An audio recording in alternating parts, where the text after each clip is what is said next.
Dans cette suite de montage d'architecture axée sur les routeurs zéro shell, on attaque la partie qui consiste à monter toute cette zone réseau, qui est donc composée d'un routeur zéro shell et d'un autre PC Windows XP, identique en fait pratiquement au niveau de l'architecture à ce montage-là qui a été réalisé précédemment. Évidemment, comme on sépare par ce nouveau routeur deux zones réseau, il faut qu'ici on crée un nouveau plan d'adresse. Donc je choisis d'utiliser ce réseau-là. Vous remarquerez que j'ai utilisé un réseau de classe A, que j'opte pour une segmentation de niveau 24 bits, c'est-à-dire en fait que je découpe en sous-réseau. Alors c'est pas le but de l'opération de jouer sur cet aspect-là, mais ça me semble judicieux de masquer mon réseau comme s'il s'agissait d'un réseau de classe C. Pour info et donc précision importante aussi, ce réseau-là et donc ce point-là, ainsi que ce poste-là, donc ce point-là, seront sur un nouveau réseau interne propre à VirtualBox que je vais appeler rouge. Et je rappelle que de l'autre côté, ce point-là et ce point-là sont sur un réseau que j'avais appelé vert. On aura donc bien l'équivalent de deux switches totalement indépendants, et ce routeur-là aura une patte sur un switch, une patte sur l'autre switch. Voilà, donc la réalisation, mon premier exercice fonctionne toujours, les routeurs sont opérationnels, les PC aussi. Cette machine-là, hein, on la voit ici, le routeur zéro shell il est là, et maintenant ce que je vais ajouter c'est donc nouveau routeur zéro shell et nouveau XP, donc je vais démarrer et je vais m'intéresser à ces deux machines.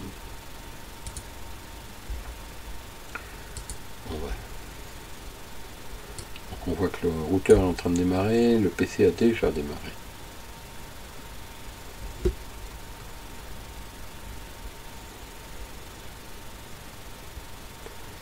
Le routeur, alors lui il a une particularité, c'est que comme c'est un clone de l'autre, il est absolument identique, si ce n'est les adresses MAC, rappelez-vous. Tout de suite, on peut remarquer qu'il a la même adresse 192.168.0.75 que son voisin, mais étant donné qu'ils sont sur deux réseaux différents, et en tout cas on va le vérifier tout de suite, lui doit être sur le réseau rouge, et s'il n'y est pas je vais le mettre. Donc, alors vous voyez il n'y est pas, donc hop, on va le mettre ici.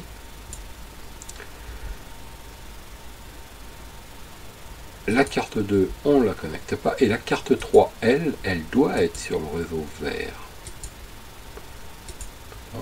Voilà, alors s'il n'apparaît pas ici dans la liste, c'est normal, c'est que on n'a pas validé l'étape précédente, on fait OK et on recommence.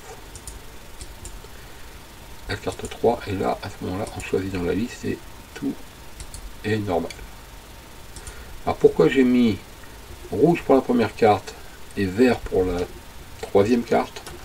Tout simplement parce que la première c'est ETH00 c'est rouge et la troisième ETH02 c'est vert. Voilà. Donc cette carte là elle va pouvoir communiquer avec ce routeur là et ce PC là, tandis que cette carte là elle va permettre à ce PC là de communiquer, et seulement ce PC là. On aura donc bien un réseau ici, un réseau là, sans gêne au niveau des requêtes de liaison de données de la couche 2 du modèle aussi, pour être tout à fait précis. Donc, petite pause dans la discussion et des choses à établir et des configurations à mettre en œuvre. Nous aurons donc à configurer ce nouveau routeur pour qu'il soit branché, on va dire, sur le réseau existant, le réseau vert. Nous aurons donc à configurer ce routeur pour qu'il donne naissance à un nouveau réseau qui est le réseau 10.000 en 24 bits. Donc pour ça il faut qu'il obtienne ou qu'on lui donne une adresse IP sur ce réseau. Nous aurons à configurer une adresse IP sur la carte de sortie de ce nouveau routeur qui devra se trouver sur le réseau déjà en place. à savoir 192, 168, 100. Donc je choisis déjà de mettre l'adresse 192, 168, 100.253. Comme ça, ça sera très proche de l'autre adresse déjà utilisée sur ce réseau, mais pas identique, donc pas de conflit. Et on devra activer ce qui doit d'ailleurs déjà être fait, parce que dans le clonage de la machine sur laquelle c'était déjà fait, je vais récupérer la fonction. Le NAT doit être activé sur la carte ETH02. Ensuite, on verra ce qu'on peut apporter comme modification pour améliorer un peu notre système, mais ces opérations devraient nous permettre de sortir sur Internet. Donc, je vais mettre ça sur le réseau 10, je vais mettre ici une adresse 192.168.100.253, et ensuite je vais configurer sur ce routeur une passerelle lui permettant d'aller dans cette direction. Et si vous êtes logique et que vous vous souvenez les théories réseau qui permettent d'établir le passage au travers d'un routeur, si lui il doit aller dans cette direction, il va rencontrer ce routeur dans son chemin, et donc ce routeur est en l'occurrence cette carte là qui doit servir de passerelle pour aller dans cette direction. Donc si cette carte là a l'adresse 192.168.100.254, c'est donc cette adresse là que je vais inscrire en passerelle dans mon routeur R2. Donc voilà le routeur R2.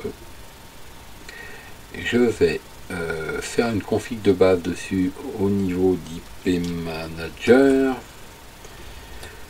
Je vais supprimer l'adresse qui me gêne, que j'ai obtenue par clonage sur ETH0. Donc je supprime. L'interface c'est ETH00, l'adresse IP c'est 2. Êtes-vous sûr de vouloir supprimer? Oui. J'ai plus l'adresse IP superflue sur ETH00, j'en ajoute une.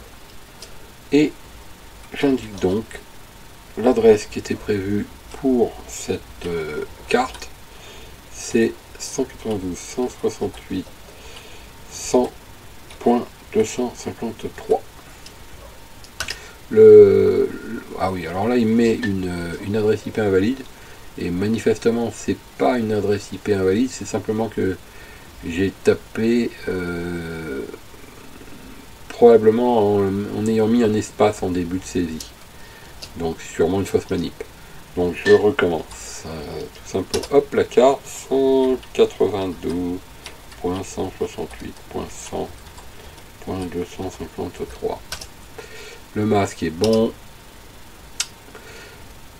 L'adresse IP sur ETH02, elle est pas bonne, elle doit être en statique et pas en dynamique. Je vais donc annuler l'adresse dynamique et je vais la mettre en statique. Donc annulons déjà le dynamique. Option de commande H, nom d'interface ETH02, disable. Nous faisons entrer. On attend qu'il restitue l'adresse. Alors là il restitue pas, en fait il abandonne puisqu'il n'est plus connecté au réseau permettant de restituer. Et maintenant que c'est fait, je vais ajouter une adresse IP à ETH2 qui sera 192.168.100.253. Je mets le masque et là, regardez ce qui se passe. J'ai fait une erreur.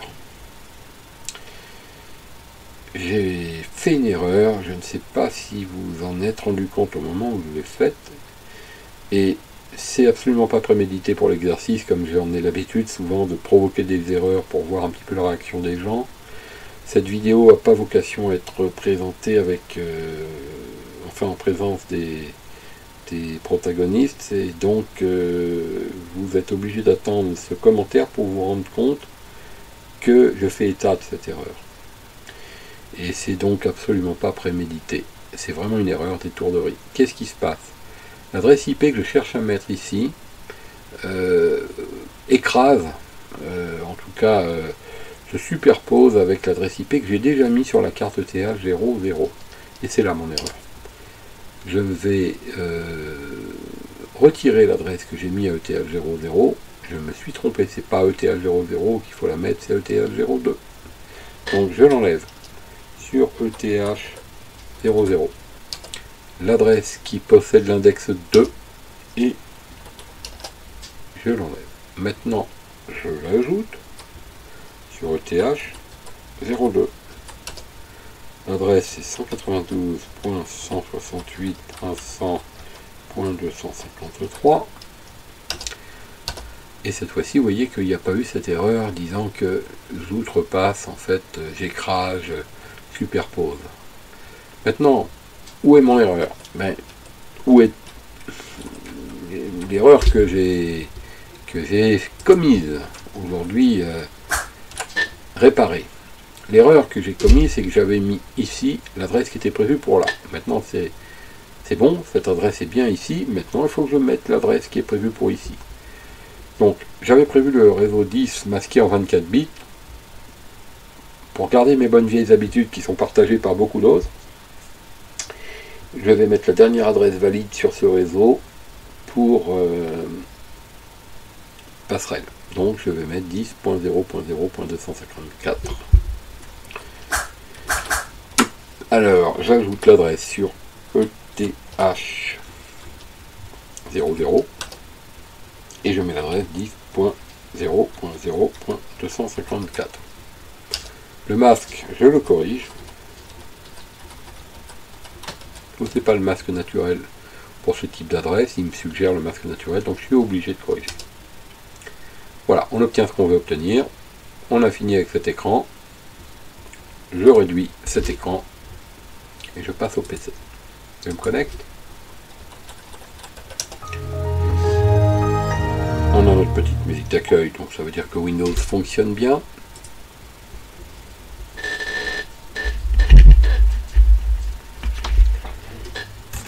On va pouvoir configurer donc notre Windows. Alors je le mets en plein écran.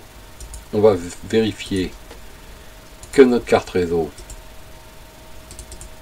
est configurée correctement. Alors vous voyez ici, j'avais un tout petit peu triché, j'avais préparé déjà une adresse IP et le masque qui correspond au réseau. Et il me suffit d'indiquer l'adresse de passerelle qui correspond donc à ETH00 de R2.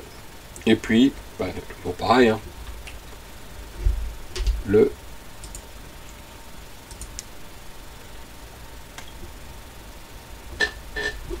DNS de Google. Je fais OK. Je vais ouvrir un mode commande. Pour les mêmes raisons que tout à l'heure, je vais vous paramétrer cette fenêtre pour qu'elle soit un petit peu plus agréable à lire en augmentant sa largeur et sa hauteur. Et la police de caractère aussi. Voilà, on va l'enregistrer. On fait IP config. On fait le ping qui permet de vérifier que décidément 10.00254 atteint le routeur. On va se connecter au routeur.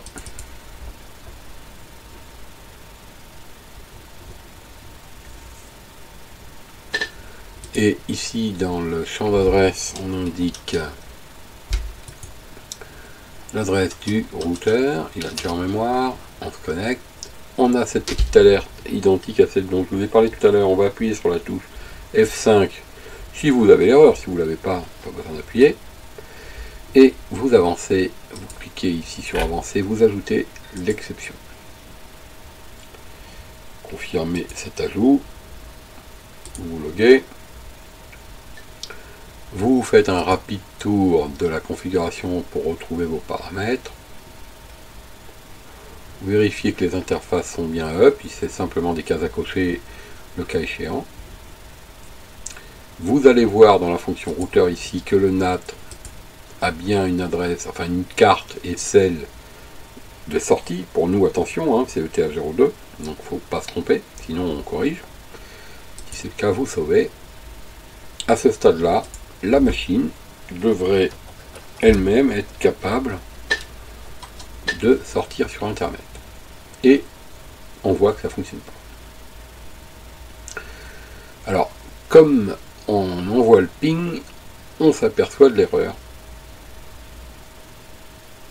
Notamment ce qui est apparu à la deuxième ligne. Je vais le préciser, il y a écrit une réponse de 10.00.254. Impossible de joindre le réseau de destination. Alors, il faut l'interpréter comme le routeur nous parle. Le routeur, c'est zéro chaîne. Donc, c'est lui. Et si on pouvait revoir le schéma, on peut dire que... Ah, j'arrive pas, voilà, à accéder à mon schéma. Le routeur, par ce biais-là, 10.00.254, nous parle à nous, en nous disant impossible de joindre 88888. Enfin, 8888. Impossible de le joindre. Impossible de joindre le réseau où se trouve 8888. Donc, mais normalement ça doit nous informer qu'on a sur ce routeur, et non pas sur ce PC, sur ce routeur, un problème de table de routage ne permettant pas d'atteindre le réseau où se trouve la machine 8888. Maintenant, on ne va pas inscrire dans la table de routage les routes amenant vers toutes les PC de la planète. Donc il suffit de créer une route par défaut, ou bien de déclarer la passerelle par défaut, ce qui reviendra au même au final, et notre problème va être résolu. Donc comment on fait ça? Alors on l'a vu tout à l'heure dans le routeur numéro 1. On vient ici dans le routeur, on va voir la table de routage, ou bien la default gateway. Donc la table de routage ici, il devrait y avoir, et généralement elle se trouve en haut, une route par défaut, indiquant la default gateway, et là vous voyez qu'elle n'y est pas. On va l'ajouter. On va l'ajouter à la main d'une manière tout à fait traditionnelle. Donc la route qui mène partout où on ne sait pas aller implicitement, la voilà. Voilà comment on la nomme. Destination indéterminée, les 4 octets à 0. Le masque associé indéterminé, les 4 octets à 0. Qui doit nous emmener dans cette direction? C'est le prochain routeur qui est sur notre chemin. Prochain routeur qui est sur notre chemin.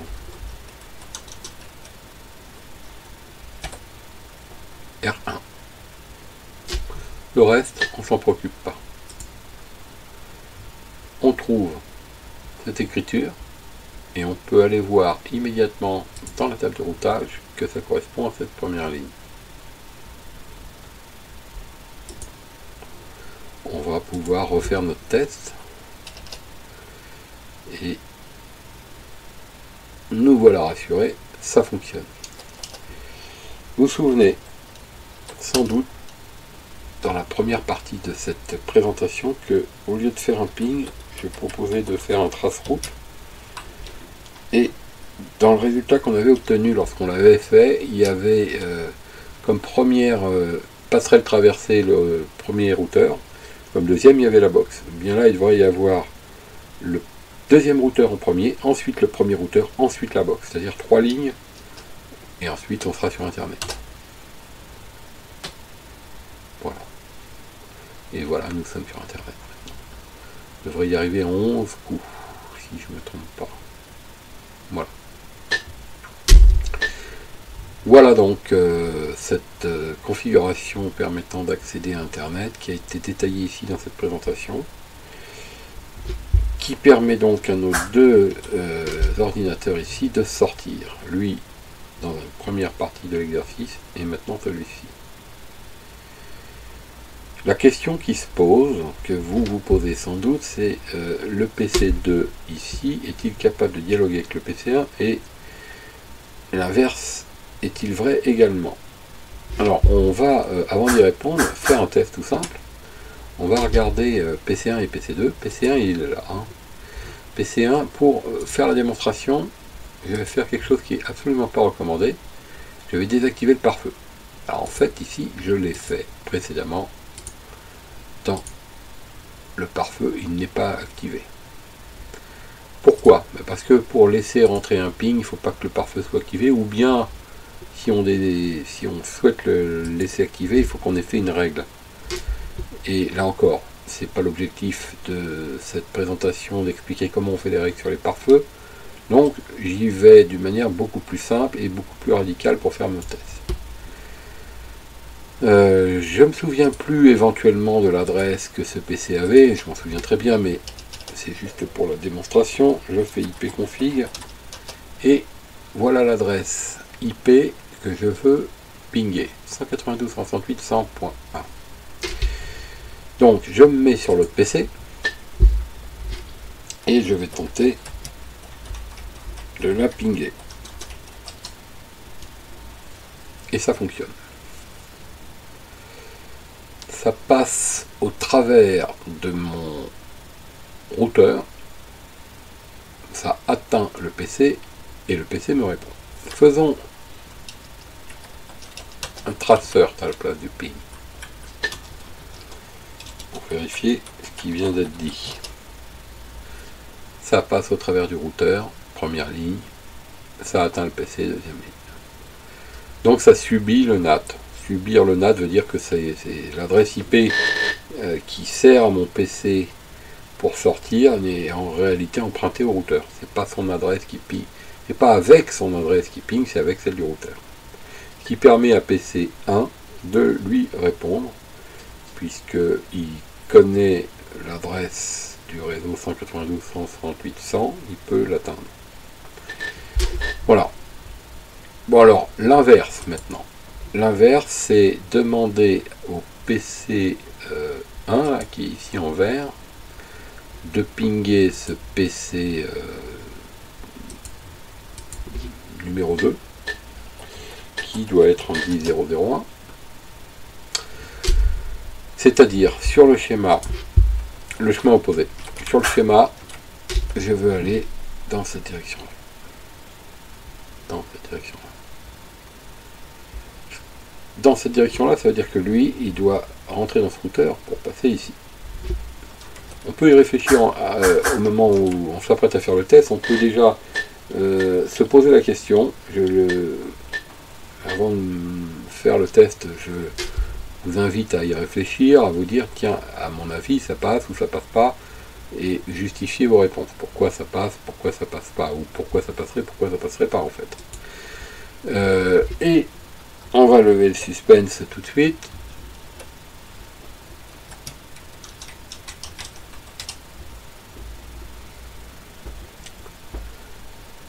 Envoi d'un paquet échoué. Envoi du deuxième échoué. Bon, ça marche pas. Ça marche pas. Ça marche pas.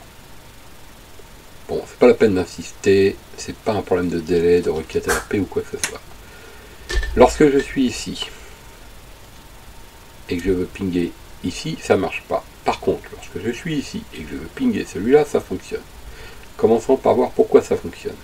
Quand je suis ici, je passe à l'intérieur du routeur R2, dans le sens ETA0 vers la sortie ETA02. Donc je subis le NAT. Donc en clair, l'adresse de ce PC qui était 10.0.0.1 devient 192.168.100.253 qui se trouve ici. Et c'est comme si le ping venait de là pour atteindre cette machine-là. Il se trouve donc sur le même réseau. Et ce PC peut y répondre. Le routeur, se souvenant de la correspondance qu'il avait établie entre lui et son adresse, lorsque le ping arrive, il reroute ici. Maintenant, dans l'autre sens, ce PC-là, rappelez-vous l'adresse de passerelle qu'il a. Comme adresse de passerelle, il a ça, 192.168.100.254. Donc quand vous lui demandez à lui de pinguer une adresse se trouvant sur le réseau 10.0.0.1, dans sa table de routage, il ne trouve pas de route vers le réseau 10. Donc qu'est-ce qu'il fait? Il fait appel à sa passerelle pour lui demander de l'aide. Sa passerelle, c'est ça.